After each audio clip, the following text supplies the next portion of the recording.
Hey, I love you. पसंद आ गई हो तुम मुझे। साहिल के अल्फाज जैसे ही चाहत ने सुनी, जैसे उसकी रूह कांप गई हो। वो अब एक मिनट भी यहाँ नहीं रुक सकती थी। वो एकदम वहां से भागने के लिए बढ़ी कि तभी उसकी कलाई में तेज दर्द हुआ और उसकी आंखों में आंसू भर आए। उसने पलट कर देखा। साहिल कलाई कसकर पकड़े एक डेविल की तरह मुस्कुरा रहा था। एक सनक और जुनून था उसकी आंखों में जो चाहत को और डरा रहा था। इतनी भी जल्दी क्या है मेरी जान? मेरे सवाल का जवाब कौन देगा? वो will tell me I love you too. वो अब बीच सड़क पर चिल्लाते हुए पैनिक करने लगी और उससे अपना हाथ छुड़ाने की जी तोड़ कोशिश करने लगी। ये क्या क्या अजीब जबरदस्ती है। छोड़िए, छोड़िए मेरा हाथ। लेकिन साहिल को जैसे कोई फर्क ना पड़ा, बल्कि उसने तो अब चाहत की कलाई पर अपनी पकड़ और ज्यादा कस ली। पीछे खड़ी अनु ये सब देख तो रही थी, लेकिन वो साहिल से इतना डर चुकी थी कि अब उसके अंदर हिम्मत नहीं थी कि वो आगे बढ़कर चाहत की हेल्प कर सके। चाहत अब और ज्यादा रोने लगी थी क्योंकि सामने खड़ा इंसान एकदम बेदिल और बेरहम था और वो ये देख भी चुकी थी। छोड़ो, छोड़ो मेरा हाथ, जाने दो मुझे। उसको ऐसे छटपटाते हुए और रोता देखकर साहिल तिरछा मुस्कुराकर अपनी सर्द आवाज में बोला। रिलैक्स जान, रिलैक्स, जस्ट काम डाउन। मुझसे इतना घबराने की जरूरत नहीं है। मैं कोई भूत नहीं हूँ जो तुम्हें खा जाऊंगा। वो अपनी ही बात पर हंसने लगा, लेकिन चाहत साहिल से बहुत ज्यादा डर चुकी थी। उसकी आंखों में आंसू थे और फिर वो साहिल से बहुत ज्यादा डर डर कर बोली, मुझे जाने दो, मुझे घर जाना है। साहिल चाहत की आंखों में डर देखकर अपने मुस्कुराते हुए अंदाज में बोला। अच्छा, ठीक है मेरी जान, डरो मत। चलो ठीक है, मैं तुम्हें अभी तो जाने दे रहा हूँ, लेकिन मेरी बात कान खोल कर ध्यान से सुनो। आज से तुम मेरी हो, और आज तुमने ये जो हरकत की है किसी गैर शख्स को छूने की, वो आइंदा कभी मत करना। और आज के बाद तुम किसी भी लड़के के करीब नहीं जाओगी। मुझसे ये बिल्कुल बर्दाश्त नहीं होगा कि तुम मेरे अलावा किसी और के करीब जाओ। तुम्हारी जिंदगी अब मेरे नाम है। और हाँ, अगली बार मुझे आई लव यू बोलना पड़ेगा। और फिर उसने चाहत का हाथ छोड़ दिया। बेचारी मासूम चाहत साहिल की ऐसी धमकियों से पूरी तरह से डर चुकी थी, लेकिन जैसे ही उसने उसका हाथ छोड़ा, वो घबराते हुए और एक सेकंड भी वहां ना रुकते हुए जल्दी से उल्टा सीधा भागने लगी। उसे इस तरह डर से भागता देखकर वो मुस्कुरा रहा था और उसकी ये मुस्कुराहट बहुत जानलेवा थी। चाहत ने भागते भागते ऑटो को रोका और उसमें बैठकर जल्दी से घर चली गई। उसके जाने के बाद साहिल उसी अंदाज में बोला। लगता है मेरी जान मुझे अभी आई लव यू बोलने में शर्मा रही थी। कहकर उस ऑटो को जाते हुए देखकर साहिल हंसने लगा। उसकी हंसी बहुत खतरनाक होती थी, बिल्कुल डेविल जैसी। लेकिन अचानक ही वो एकदम हंसते हुए रुका। चेहरे की मुस्कुराहट एकदम गायब हुई और अब वो पीछे खड़ी अनु की तरफ उसे गुस्से से देखने लगा। उसके कदम अब अनु की तरफ बढ़ने लगे थे। उसे अपने पास आता देखकर अनु भी अब और घबरा गई। वो जल्दी से खुद को संभालते हुए रवि के पास आई और उसे अपने साथ ले जाने लगी। अनु को जाता देखकर साहिल एकदम ठंडी आवाज में बोला। रोको। साहिल की सख्त आवाज सुनकर अनु ने अपने कदम रोककर वहीं जमा लिए और अब वो साहिल से और ज्यादा डरने लगी। वो अब अनु के पास आया और उससे अपनी सख्त आवाज में जैसे ऑर्डर देते हुए बोला। नंबर दो मुझे उसका। अनु उसको चाहत का नंबर नहीं देना चाहती थी और इसलिए वो अब साहिल के सामने अपनी कांपती हुई आवाज में कोई बहाना बनाकर बोली, मुझे मुझे उसका नंबर नहीं मालूम। उसके जवाब पर साहिल के होठों पर फिर से मुस्कुराहट आई। इसका मतलब तुम्हें अपनी बेस्ट फ्रेंड का मोबाइल नंबर नहीं पता? और इतना कहकर वो अपने हाथ में पकड़े चाकू को किसी डेविल की तरह मुस्कुराते हुए देखने लगा, जिसने अभी थोड़ी देर पहले उसने रवि का हाथ काटा था। अनु वो चाकू देखकर घबराने लगी। साहिल चाकू को सहलाते हुए अपने मुंह से सीटी बजाने लगा। अनु का गला सूख चुका था जब उसने साहिल का इशारा चाकू की तरफ देखा था। वो अपने मन में घबरा कर बोली, कहीं ये पागल इंसान मेरा भी हाथ ना काट दे। आई सॉरी चाहत, मुझे माफ कर देना। और फिर साहिल उसके ऊपर एकदम जोर से चीखा। बोलो। अनु पूरी कांप कर रह गई और वो एकदम घबरा कर चाहत का नंबर बताने लगी। 75054746। अब अब प्लीज, अब मुझे और रवि को जाने दो। साहिल ने मुस्कुराते हुए वो चाकू अनु की नजरों से दूर कर दिया और बोला। अपनी फ्रेंड से कहना थोड़ा कम शर्माया करे। और फिर इतना कहने के बाद साहिल ने फिर रवि को घूरते हुए देखा, जो बेचारा अपने जख्मी हाथ को देखकर रो रहा था। साहिल ने फिर गुस्से से अपने दांत पीसते हुए रवि का गिरेबान पकड़ा और उसे एकदम वार्निंग दी। साले कमीने, तू मेरी बात कान खोल कर अच्छे से सुन ले। तू मेरी जान के आसपास भी नजर नहीं आना चाहिए। ये पूरा कॉलेज अब साहिल मल्होत्रा की नजर में रहेगा, और अगर तूने अपनी गंदी नजरों से उसे देखा भी तो अभी तो सिर्फ तेरा हाथ कटा है। अगली बार अगर उसके इतना करीब आया तो तेरे दोनों हाथों को तेरी बॉडी से काट कर बिल्कुल अलग कर दूंगा, समझा? कहकर साहिल ने रवि को पीछे झटक दिया और अपने चेहरे पर सख्त भाव लिए वहां से अपनी बाइक के पास चला गया। अनु साहिल का ऐसा खौफनाक रूप देखकर बिल्कुल सुन पड़ गई थी। वो यहाँ से चला गया, लेकिन उसका खौफ रह गया था। और यही चाहत का फ्लैशबैक खत्म हुआ और वो एकदम चौंकते हुए नींद से दोबारा से उठ बैठी। पूरे रूम में बहुत अंधेरा हो रहा था। चाहत ने घबराते हुए सबसे पहले लैंप ऑन किया, तब जाकर रूम में थोड़ी सी रोशनी हुई। वो बहुत ज्यादा घबरा रही थी, ये उसके चेहरे से साफ पता चल रहा था। उसने अपने पास रखा हुआ पानी उठाया और एक ही सांस में पूरा गिलास का पानी पी लिया। एक लंबी लंबी सांस लेने लगी, जैसे उसे सांस न आ रही हो, और सामने दीवार पर लगी हुई घड़ी की तरफ देखा, जिसमें उसे देखकर पता चला कि इस वक्त रात के 2 बज रहे हैं। वो गहरी सांस लेकर वापस लेट गई और अब उसके आंसू तकिए को भिगोने लगी। वो डरी सहमी थी और सिसकते हुए रोती आवाज में बोली, ऐसा क्या गुनाह हुआ था मुझसे जो मेरी जिंदगी में? भगवान जी, आपने एक शैतान को लिख दिया। मैंने किसी का क्या बिगाड़ा था? अब खुद से नफरत होती है। मेरी वजह से लोग बेवजह मरते हैं। मैं कहाँ जाऊं, कहाँ छुपूं, कैसे बचूं उस दरिंदे से? और फिर तभी किसी की तड़पती हुई चीख चाहत के कानों में गूंजने लगी। चाहत, चाहत मुझे बचा लो चाहत। मैं मरना नहीं चाहता। चाहत, प्लीज मुझे बचा लो। और इन चीखों की आवाज अपने कानों में सुनकर चाहत का कलेजा छलनी हो रहा था। उसने अपने कान बंद कर लिए, लेकिन वो चीखें बंद नहीं हो रही थी। वो दोबारा से उठकर बैठ गई और तड़पते हुए उसके मुंह से सिर्फ एक नाम निकला, रोहन। फ्लैशबैक। यार अनु, मैंने कहा था मुझे कोई पार्टिसिपेट नहीं करना, तूने बेकार में ही मेरा नाम लिखवाया। चाहत थोड़ी परेशान अंदाज में अपने सामने खड़ी अनु से बोली। अनु ने एक गहरी सांस ली और चाहत को आहिस्ता से बिठाया। यार चाहत, तू पहले यहाँ बैठ। ये मेरी डांस परफॉर्मेंस हुई है, और वैसे भी तू कितना अच्छा डांस करती है, तो तेरा डांस पार्टनर भी बिल्कुल परफेक्ट है, क्लास का सबसे हैंडसम लड़का, रोहन। चाहत को जैसे कोई फर्क ही नहीं पड़ा, बल्कि उसकी आंखों में आंसू की नमी आ गई और बोली, तू सब जानती है अनु, फिर भी? हाँ यार, मैं जानती हूँ, लेकिन साहिल मल्होत्रा थोड़ी ना यहाँ आ जाएगा, उसे तो पता भी नहीं लगेगा। चाहत ने तेज सांसें लेते हुए कहा, और अगर उसे पता चल गया तो? तू अच्छी तरह जानती है, उस दिन उसने कैसे रवि का हाथ काट दिया था और मुझे धमकी दी कि मैं किसी के करीब नहीं जाऊंगी। मुझे डर लग रहा है अनु। और फिर तभी वहां रोहन आ गया। हाय गर्ल, क्या बातें हो रही हैं? वो दोनों रोहन के आते ही खामोश हो गई और फिर रोहन जानबूझ और फिर अनु जानबूझकर मुस्कुराती हुई बोली, कुछ नहीं, मैं बस इसे समझा रही थी क्योंकि ये एंड मौके पर मुकर रही है।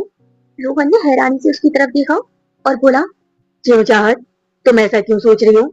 अगला नंबर तो हमारा है, और जानती हो ना, हमें फर्स्ट आना है। इसके जवाब में चाहत कुछ नहीं बोली, लेकिन ना जाने क्यों उसके दिल में साहिल का खौफ था। वो यहाँ आसपास कहीं नहीं था, लेकिन चाहत फिर भी डर रही थी, जैसे कुछ बुरा होने वाला हो। और फिर कुछ टाइम बाद चारों तरफ चारों तरफ म्यूजिक गूंज रहा था और पूरा कॉलेज रंग बिरंगी रोशनियों से सजा हुआ था। सभी स्टूडेंट्स हंस रहे थे, तस्वीरें खिंचवा रहे थे और मंच के सामने भीड़ जमा थी। और अब स्टूडेंट और ज्यादा एक्साइटेड हो गए थे, क्योंकि अब स्टेज पर चाहत और रोहन खड़े थे। चाहत इतनी ज्यादा खूबसूरत थी कि कॉलेज के आधे लड़कर उस पर फिदा थे, और अब चाहत भी अपने दिल का सारा डर भूलकर इस खूबसूरत पल में खो गई थी। और फिर म्यूजिक शुरू हुआ, एक रोमांटिक सा सॉन्ग। अनु तो खड़े होकर तालियां बजाने लगी। अब पूरे कॉलेज की नजरें चाहत और रोहन पर थी, और फिर रोहन ने एकदम उसे घुमाते हुए सीधा उसे अपने सीने से चिपका लिया। लेकिन ये सिर्फ एक डांस परफॉर्मेंस था और चाहत भी इससे पूरी तरह खो गई थी। वो अपने सारे स्टेप काफी अच्छे से कर रही थी, बिल्कुल बेपरवाह और आजाद होकर वो अपने डांस पार्टनर के साथ सामान्य प्रस्तुति देने लगी थी और सब तालियां बजा रही थी। उसे जरा भी अंदाजा नहीं था कि भीड़ से कुछ दूर ब्लैक हुडी पहने और सर पे कैप लगाए एक लड़का उसे लगातार देख रहा था। उसकी आंखों में गुस्सा हर पल बढ़ता जा रहा था। उसकी मुट्ठियां इतनी कस चुकी थी कि उंगलियों की नसें साफ दिखाई दे रही थी। वो साहिल मल्होत्रा था, जो खामोश था। उसके होठों पर एक डेविल स्माइल थी। अब ये वही जानता था कि उसके अंदर कैसी आग जल रही है, और वो इस आग में जैसे इस पूरे कॉलेज को जला डालना चाहता था। उसकी नजरें बस चाहत पर थी, जो कभी रोहन की बाहों में होती, तो कभी रोहन उसका हाथ पकड़ता, तो कभी रोहन का हाथ चाहत की कमर पर होता। और उसकी आग और बढ़ती जा रही थी। उसने चाहत को देखते हुए अपनी जेब से फोन निकाला और किसी का नंबर डायल करके फोन कान पर लगाया, और बस दो शब्द उसके मुंह से निकले, कैलोरीन लाओ। और इतना कहकर उसने कॉल काटकर फोन वापस जेब में रख लिया। मेरे सीने में जो तुमने आग लगाई है न जान, ये इतनी भयानक है कि अब सब कुछ तबाह कर देगी। मैंने कहा था ना, मेरे अलावा कोई तुम्हारे इतना करीब नहीं आएगा। उसकी आवाज में वो खतरनाक लहजा था कि सुनने वाले का कलेजा फट जाए। कुछ ही देर बाद कॉलेज के एक हिस्से से धुआं उठने लगा। पहले अफरा तफरी मची, फिर अलार्म बजने लगी। हर तरफ चीख पुकार गूंज उठी। स्टूडेंट जान बचाकर भागने लगे, क्योंकि पूरे कॉलेज में आग फैल गई थी, जिसे लगाने वाला सिर्फ साहिल मल्होत्रा था, जिसने अपनी जलन में इस पूरे कॉलेज को ही आग लगा दी। और आग इस कदर भयंकर थी कि पूरे कॉलेज को खंडर बना रही थी। हर तरफ चीखें थी, और वहीं दूसरी तरफ चाहत, वो स्टेज पर थी। सब तरफ अफरा तफरी देखकर वो कांप कर रह गई थी। वो अनु को ढूंढ रही थी, तो वहीं दूसरी तरफ फायर ब्रिगेड वाले अनु को और बाकी स्टूडेंट को कॉलेज से बाहर ले गए थे। लेकिन चाहत स्टेज पर ही फंसी रह गई थी। वो रो रही थी। काले धुएं ने सब कुछ अंधेरे में बदल दिया था। उससे सांस नहीं ले मिल रही थी। ना जाने कितने स्टूडेंट इस आग में अपनी जान गंवा बैठे थे। ये भयानक आग क्यों ना होती, ये साहिल मल्होत्रा के अंदर की जो आग थी, जिसने अपने जुनून में पूरे कॉलेज को जलाकर खाक कर डाला। इधर चाहत खांसते खांसते वही स्टेज पर गिर गई कि तभी अचानक उसकी आंखों के सामने किसी के कदम आकर रुके, और अगले ही पल वो शख्स नीचे झुका और आहिस्ता से चाहत के सर पर हाथ फेरा और बोला, जान। और बस चाहत, जिसको वैसे ही सांस नहीं ले मिल रही थी, अब तो उसकी सांसें और रुकने लगी। उसने खौफ से कांपते हुए एकदम सर उठाकर देखा, और उसके सामने वही उसका सनकी आशिक बैठा था, जो पहली नजर में ही चाहत पर मर मिटा था। चाहत का अब शरीर जम गया था साहिल को देखकर, और फिर साहिल उसी तरह साइको अंदाज में बोला, सांस नहीं आ रही मेरी जान को। और फिर एकदम साहिल ने उसका गला पकड़ लिया, उसकी बाकी सांसें रोकने के लिए। कहा था ना मैंने, ये हरकत दोबारा मत करना। चाहत अब तड़पने लगी। वो साहिल का हाथ अपने गले से हटाने की कोशिश कर रही थी, लेकिन साहिल के सर पर ऐसा खून सवार था कि वो अभी चाहत को मार दे। और फिर अगले ही पल उसने खुद को कंट्रोल करते हुए अपना हाथ उसके गले से हटाया और उसे छोड़ दिया, और फिर बुरी तरह किसी पागल की तरह चिल्लाया। क्यों आया वो तुम्हारे करीब? उसने अब चाहत के बाल अपनी मुट्ठी में कस लिए और उसकी आंखों में देखकर पागलपन से चीखते हुए बोला, मेरी हो तुम, सिर्फ मेरी। सुना तुमने, सिर्फ मेरी हो तुम, मेरी हो तुम, मेरी हो तुम, मेरी हो तुम। कोई तुम्हें नहीं छू सकता, कोई तुम्हें मेरे अलावा हाथ नहीं लगा सकता। वो इस कदर चाहत की आंखों में देखकर चीख रहा था कि बेचारी मासूम चाहत का दिल दहल गया, और अगले ही पल वो बेहोश होकर गिर पड़ी साहिल की बाहों में। और इधर साहिल वो गहरी गहरी सांसें ले रहा था। जब वो चाहत के साथ ये सलूक कर सकता था, तो रोहन का क्या हाल करता। उसका खून खोल रहा था, ये सोच सोच कर कि रोहन का हाथ कभी चाहत की कमर पर होता था, तो कभी गर्दन पर। और साहिल मल्होत्रा को नहीं बर्दाश्त था कि कोई भी उसकी जान को छुए। और फिर उसने चाहत को अपनी बाहों में उठाया और उसे लेकर जाने लगा। वो उसकी बाहों में बेहोश थी, और वो उसे अपने साथ ना जाने कहाँ लेकर चला गया था। तो वहीं कॉलेज के बाहर पुलिस की गाड़ियां, एम्बुलेंस, फायर ब्रिगेड, सिक्योरिटी, लोगों की भीड़, चीखें सब एक साथ गूंज रहे थे। ये खूबसूरत कॉलेज की इमारत आज बर्बाद हो गई, और किसी को खबर तक नहीं थी इस इमारत को आग लगाने वाला कौन था। बस सबको अपनी अपनी पड़ी थी। और उन्हीं लोगों के बीच में खड़ी अनु, वो रोते हुए पुलिस वालों के पास आई। सर, सर प्लीज मेरी दोस्त को बचा लीजिए, वो कहीं नहीं मिल रही, वो शायद अंदर फंसी रह गई है, सर प्लीज उसे बचा लीजिए। देखिए, आप फिक्र मत कीजिए, हम सबको बचाने की कोशिश कर रहे हैं। आप बस पीछे रहिए। अनु अब और ज्यादा रोने लगी थी, क्योंकि उसे चाहत का कुछ पता नहीं चल रहा था, और ना ही उसे रोहन कहीं दिखाई दे रहा था, जबकि आखिरी बार वो दोनों इस साथ में स्टेज पर ही थे। और फिर इसी तरह वक्त तेजी से बीत गया। चाहत की आंख अचानक से खुली। उसने खुद को किंग साइज बेड पर पाया था। ये जगह उसके लिए अनजान थी। वो काफी देर बाद होश में आई थी, जिस वजह से उसका सर दुखने लगा था। उसने अपने सर को पकड़ा और फिर एक एक करके उसके दिमाग में सारी बातें आती गई और उसके हाथ पैर कांपने लगे। वो खौफ से कांपती हुई जल्दी से बेड से उतरी। ये रूम काफी लग्जरी था, लेकिन पूरा डार्क था, जैसे साहिल को रोशनी से नफरत हो। ये एक छोटा सा कॉटेज था जिसमें चाहत थी। वो बुरी तरह रोते हुए गेट की तरफ भागी, लेकिन रूम से बाहर कदम रख पाती एकदम उसके सामने साहिल आ गया और वो उसे देखकर एकदम तेजी से रुकी। अगर एक और कदम आगे बढ़ाती तो सीधा साहिल के सीने से टकराती, लेकिन रुक गई थी। 1 इंच की दूरी पर वो साहिल को देखकर एकदम रोने लगी और कांपते हुए वापस रूम के अंदर भाग गई। उसका डर उसके दिमाग पर हावी हो रहा था और वही साहिल, वो मुस्कुरा रहा था। वो सचमुच का एक डेविल ही लगता था, जिसे देखकर अच्छे अच्छों की रूह कांप जाए, लेकिन खूबसूरत और बिना दिल वाला डेविल था। उसकी खूबसूरती देखकर लोग उस पर फिदा हो जाएं, लेकिन उसकी हैवानियत देखकर लोग उससे खौफ खाएं। ऐसा था वो अब चाहत की तरफ बढ़ते हुए बोला, मेरी जान को होश आ गया। कहाँ ले आए हो तुम मुझे? मुझे मुझे घर जाना है। ये कहकर वो जैसे ही भागने को हुई, साहिल ने एकदम सीधा उसके बाल ही मुट्ठी में जकड़े और फिर उसे अपनी आंखों के सामने उसे लाकर बोला, बिना मेरी मर्जी के तुम एक कदम आगे नहीं बढ़ाओगी। मुझे मुझे जा, मुझे जाने दो। इतनी आसानी से कहाँ जान, पनिशमेंट बाकी है ना अभी तुम्हारी। और बस चाहत की आंखों से और ज्यादा आंसू बहने लगी। साहिल ने उसे अपने और करीब किया और बोला, पनिशमेंट तुम्हारी है, लेकिन मिलेगी किसी और को। चाहत गहरी गहरी सांसें लेने लगी। उसे कुछ समझ न आया और फिर अगले ही पल वो उसे बालों से खींचते हुए बाहर ले आया और बाहर का मंजर देखकर चाहत का कलेजा मुंह को आ गया। उसका दिल दहल गया। अपने सामने फर्श पर पड़े रोहन को खून से सना देखकर साहिल के आदमी उसे बुरी तरह मार पीट रहे थे। वो जैसे ही चीखती हुई रोहन के पास जाने को हुई, साहिल ने अपनी पकड़ उसके बालों पर और कस दी और चाहत दर्द से रुक गई, लेकिन वो तेज तेज चिल्लाने लगी, रोहन, रोहन, उसे उसे क्यों मार रहे हैं आप लोग? वो मर जाएगा। फिर उसने साहिल की तरफ देखा और अपने दर्द की परवाह न करते हुए साहिल की आंखों में देखकर रोते हुए बोली, प्लीज प्लीज रोक लीजिए उन्हें, वो मर जाएगा। साहिल मुस्कुराते हुए उसके कान के करीब झुका और ठंडी आवाज में बोला, मैं यही तो चाहता हूँ जान, ये मर जाए, लेकिन इसकी सांसें अब भी चल रही हैं। चाहत का दिल और कटके रह गया उसकी बातों पर। वो एकदम बुरी तरह रोते हुए अपने होश खोने लगी, जैसे बर्दाश्त न कर पा रही हो साहिल की हैवानियत। और फिर रोहन ने चाहत की तरफ देखा, जो साहिल की बाहों में रो रही थी।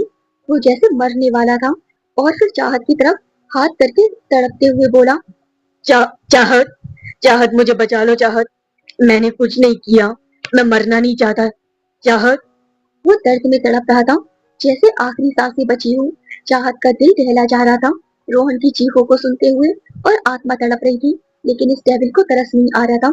और फिर साहिल, वो मुस्कुराते हुए रोहन के सामने आकर खड़ा हुआ और रोहन उसके सामने बेजान सा जमीन पर था। और फिर अगले ही पल साहिल के एक आदमी ने उसके हाथ में एसिड की बोतल थमा दी और अब वो बोतल का कैप खोलते हुए सोचने लगा कि वो कैसे उसकी जान को जगह जगह छू रहा था और उससे बर्दाश्त नहीं हो रहा था, तो वो अब क्यों करे उस पर रहम। साहिल मल्होत्रा किसी पर रहम नहीं करता। उसने पहली बार किसी को बख्शा था और वो थी चाहत।